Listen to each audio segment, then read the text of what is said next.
Hi, how's everybody doing?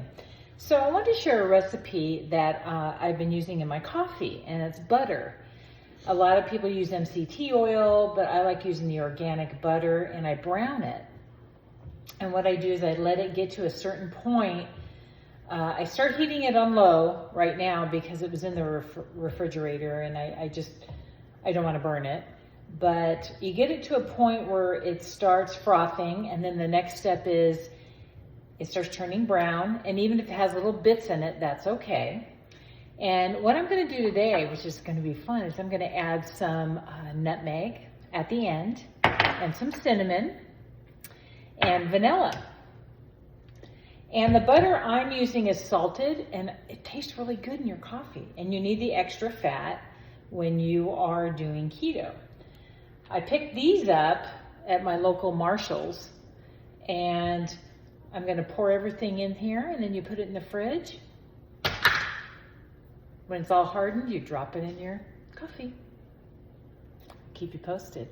Hey everybody, so I wanted to show you, this is the second stage. It's just starting to turn amber, which is good. The first stage is you start to see like these little milk solids on the bottom. Just keep going.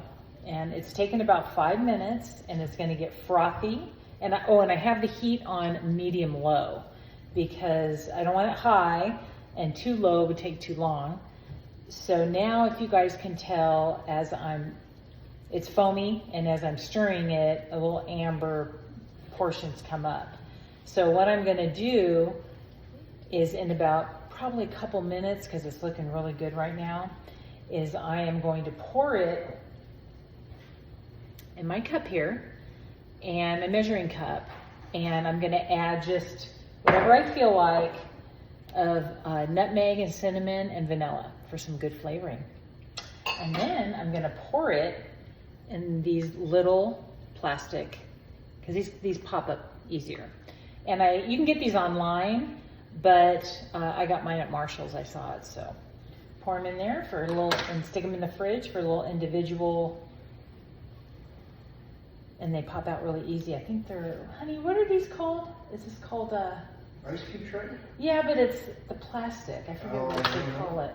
But anyway, so it's starting to smell nutty, which tells me that I don't want to go any further. So I'm going to turn off the heat, and I will show you real quick when I'm done pouring. Okay, they're all done. So it didn't quite fill all these up, which would be a thick chunk in there. So I tried to do them about halfway. And I also noticed at the bottom, as I was adding the spices, it settled at the bottom, the spices did. So I kind of had to keep stirring it. So I'm gonna put these in the refrigerator, and then you and I are gonna have some coffee later. And I'm gonna pop one of these babies in there.